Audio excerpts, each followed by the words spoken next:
Israel ceasefire with Lebanon's Hezbollah. Let's get into it, guys. What's going on? Is Trump already, before he even takes office, helping to establish some peace around the world that we've been missing for the past 4 years? Let's read into it. The truce that began in the pre-dawn hours Wednesday raised hopes and renewed difficult questions in a region gripped by conflict. A ceasefire deal that went into effect on Wednesday could end more than a year of cross-border fighting between Israel and Lebanon's Hezbollah militant group, raising hopes and renewing difficult questions in a region gripped by conflict. The U.S. and France brokered deal, approved by Israel late Tuesday, calls for an initial 2-month halt to fighting and requires Hezbollah to end its armed presence in southern Lebanon, while Israel troops are to return to their side of the border. It offers both sides an off-ramp from hostilities that have driven more than 1.2 million Lebanese and 50,000 Israelis from their homes. Wow, that is not a symmetrical ratio there at all, actually. That's insane. That is crazy, because Israel was engaged with Palestine before it even engaged with Lebanon. So, the asymmetrical displacement there is pretty wild. An intense bombing campaign by Israel, that explains a lot, okay, has left more than 3,700 people dead, many of them civilians, Lebanese officials say. Over 130 people have been killed on the Israeli side. Now I understand, because Israeli just carpet bombs the shit out of you from a distance, and then they got their dome. So that's why there's such a disparity. Okay.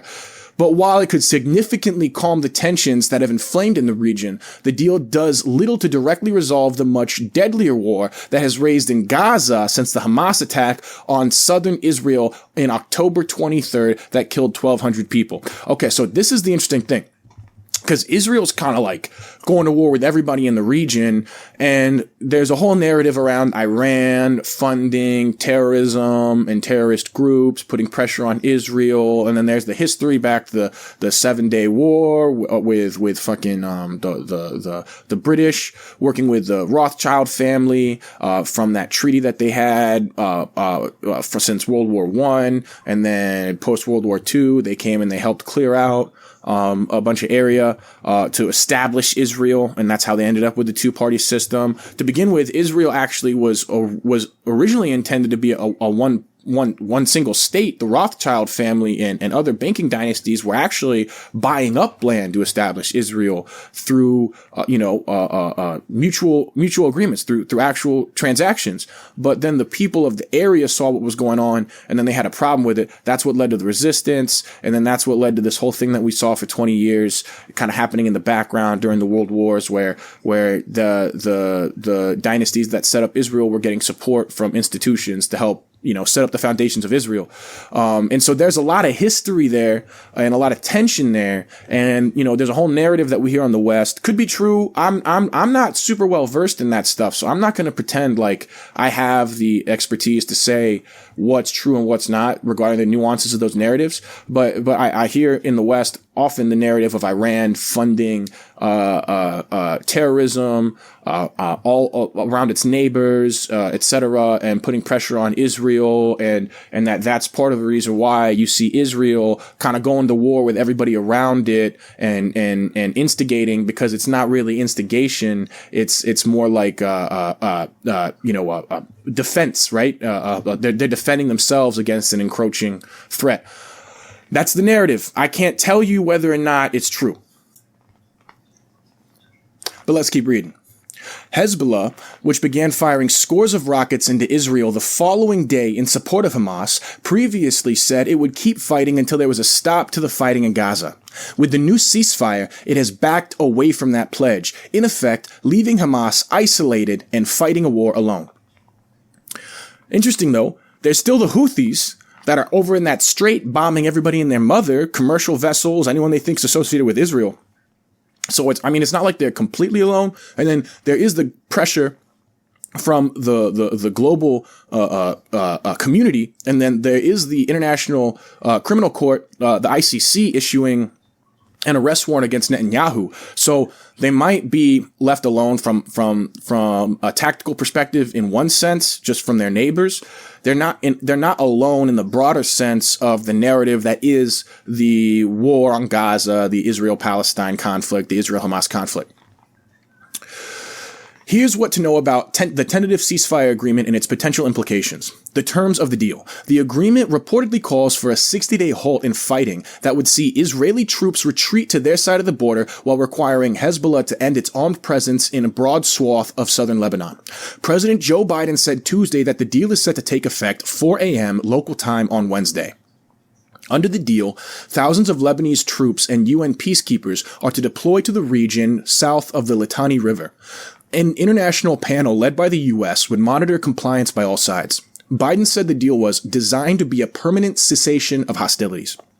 Interesting. So now there's a third party coming in there and saying, yo, we're going to watch your ass. That's the UN peacekeepers. The UN is tied to the International Criminal Court. And the International Criminal Court issued an arrest warrant against Benjamin Netanyahu. So now the UN has issued an arrest warrant against Netanyahu, and they're flexing their muscle. Now, Netanyahu can travel to a whole ton of countries. There's 124 he can't travel to, but there are a whole ton he can travel to and not get arrested because they don't have reciprocity, I guess, with these warrant systems. Interestingly enough, the U.S. is one of them. So he's still got a lot of freedom to move around, and I think Israel, in effect, still has a lot of leverage in this situation due to its allies. But it's interesting seeing the moves that are happening, and I'm seeing how this could really be like pouring water on a fire here, in a lot of ways, the overall effect, right? Israel has demanded the right to act should Hezbollah violate its obligations, but Lebanese officials rejected writing that into the proposal. Israeli Prime Minister Benjamin Netanyahu said Tuesday that the military would strike Hezbollah if the UN peacekeeping force does not enforce the deal. Lingering uncertainty. Hezbollah indicated that it would give the ceasefire pact a chance, but one of the group's leaders said that the group's support for the deal hinged on clarity that Israel would not renew its attacks. I mean, of course. What are they going to just let Israel bomb them out of existence? You can't expect a sovereign nation to do that.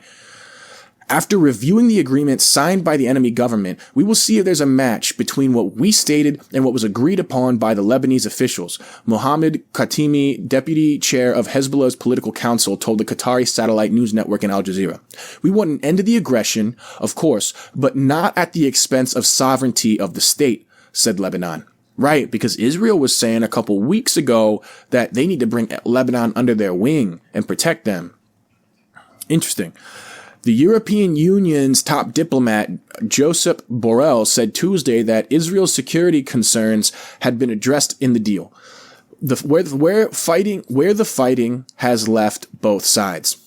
After months of cross-border bombings, Israel can claim major victories, including killing Hezbollah's top leader, Hassan Nasrallah, and most of his senior commanders, and the destruction of extensive military infrastructure. Yeah, that's true.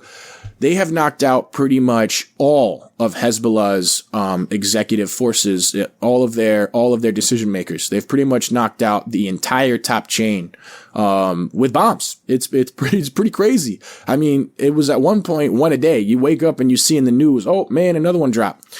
A complex attack in September involving the explosion of hundreds of walkie-talkies and pagers by Hezbollah was widely attributed to Israel, signaling a remarkable penetration of the militant group.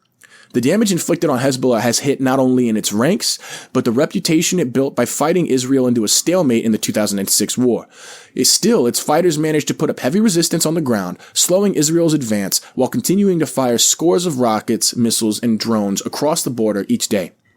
The ceasefire offers a relief to both sides, giving Israel's overstretched army a break and allowing Hezbollah leaders to tout the group's effectiveness in holding their ground despite Israel's massive advantage in weaponry. But the group is likely to face a reckoning, with many Lebanese accusing it of tying their country's fate to Gaza's at the service of key ally Iran, inflicting damage on Lebanese economy that was already in grave condition. Right, like we were saying, Iran as a major political player and driving a lot of the kinetic action that we see is definitely a narrative that's a big narrative in the U.S. Now, the interesting thing is, I think it was for a while, like 500 years or more, that Iran had never had a direct war with one of its neighbors. And so when I hear something like that, and I also hear this narrative that Iran is secretly pulling the strings with all of the other countries and all of the other terrorist groups in the Middle East, there's a cognitive dissonance there, and it's got to be resolved in some way, right? And so sure, it could be true that Iran figured out a way to engage in kinetic action that was not directly tied to it, and that's why it has not been directly engaged in conflict for so long with any of its neighbors. But at the same time, I think it creates enough of a cognitive dissonance that it's worth a second look, if that makes any sense. No answers for Gaza. Until now, Hezbollah insisted that it would only hold its attacks on Israel when it agreed to stop fighting in Gaza. Some of the region are likely to view the deal between the Lebanon-based group and Israel as a capitulation. In Gaza, where officials say the war has likely killed more than 44,000 Palestinians, Israeli attacks have inflicted a heavy toll on Hamas, including the killing of the group's top leaders. But Hamas fighters continue to hold scores of Israeli hostages, giving the militant group a bargaining chip if indirect ceasefire negotiations resume. Hamas is likely to continue to demand a lasting truce and a full Israeli withdrawal from Gaza in any such deal, while Netanyahu on Tuesday reiterated his pledge to continue the war until Hamas is destroyed and all hostages are freed. Now, to continue the war until Hamas is destroyed and all hostages are freed is a movement of the goalpost from where we were originally, which was to continue the war until the hostages are freed. Now, here's the thing. I understand Hamas is a continuing issue. Hamas has a lot of power in the region, especially the way they built themselves up in Gaza. But here's the other thing. Hamas only exists in the way that it exists because of Israel's policies originally in the sanctions that it gave to Gaza, which created a power vacuum, which then allowed Hamas to take hold. Israel's policies, in a lot of ways, are what created the Hamas that we know today. And they could destroy Hamas with those same kind of policy adjustments, especially now that they have an opportunity to rebuild Gaza. But that's not what they want. Right now, Israel and Jared Kushner and other members of our elite establishment are working out deals for real estate to be sold in Gaza and for Gaza to be built up as like a coastal tourist city. That I'm shitting you not. Like, they have plans for this. Like, they're done with Gaza. Gaza's not coming back. Israel is committed to this. Palestinian Authority President Mahmoud Abbas, whose forces were ousted from Gaza by Hamas in 2007 and who hopes to one day rule over the territory again as part of an independent Palestinian state, offered a pointed reminder Tuesday of the intractability of war, demanding urgent international intervention. The only way to halt the dangerous escalation we are witnessing in the region and maintain the international stability, security, and peace is to resolve the question of Palestine, he said in a speech to the UN read by his ambassador. I mean, that's true. You got to resolve that question. I think Israel right now has already resolved that question in their minds. So there's that. No, it's absolutely important. And yeah, I mean, if you listen here, who's Palestinian Authority President Mahmoud Abbas, whose forces were ousted from Gaza by Hamas in 2007, independent Palestinian state. This is exactly the type of thing. I mean, Israel allowed this to foment and occur. And I think they did it as part of a broader strategy. Now, I'm not offering an opinion on that. Okay. You know, AIPAC and ADL. Oh my gosh, I love you guys. Please don't hurt me. Anyway, But yeah, no. So it's kind of crazy. The narrative of Iran secretly funding all this kinetic action and all these terrorist groups. The alternative narrative of the imperial beginnings to the Israel as a state and its connection to the banking dynasties of the world and the elite of the world and financial industries. But then you have a whole view on Orthodox Judaism versus Zionism, and that's basically the whole debate between Orthodox Judaism and secular Judaism. And so there's some people that feel like the physical existence of a state of Israel before the return of the Messiah is blasphemous. In fact, that was the majority of the Jewish community back in the late 1800s. So it's really interesting how culture evolves, and it's interesting the nuances of everything going on in the region. And none of these groups are a monolith, right? And I think oftentimes we think of the Jewish community or Judaism as a giant monolith. There's a whole ton of tension in Israel right now going on over how Benjamin Netanyahu is handling this entire war. There's protests. There's Israelis that are upset. There's Israelis that are protesting in favor of ceasefires and stopping the conflict in Israel, right?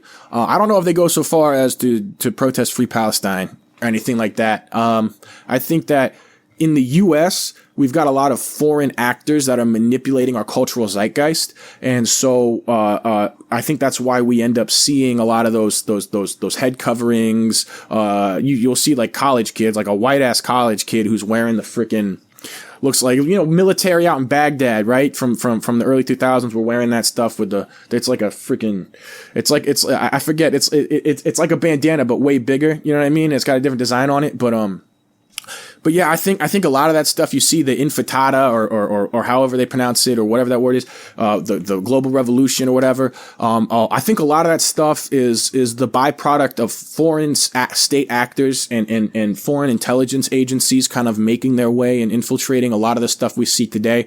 We can't forget that the U.S. is 35% of the global economy, and we are one of the absolute strongest powers in the world, right? And so what that makes us is a massive target for infiltration and manipulation, either through cultural subversion or institutional capture. And so this stuff happens on a daily basis. And I think that's why you'll see a lot of the more extreme types of protests out here in the U.S. I don't think they go that far in Israel. But yeah, man, I think that's the nuances. I think this was a really good opportunity to kind of go over the nuances of this conflict. The ceasefire is definitely a great piece to the puzzle. You got the ceasefire, you got the International Criminal Court, you've got the UN peacekeepers, and it's all acting like water on this fire to kind of put it out and help everything settle. And so I'm down for it, man. Let's chill this out. That's step one, right? So hell yeah. I appreciate it, guys. Thank you for joining me. We'll see you guys on the next one.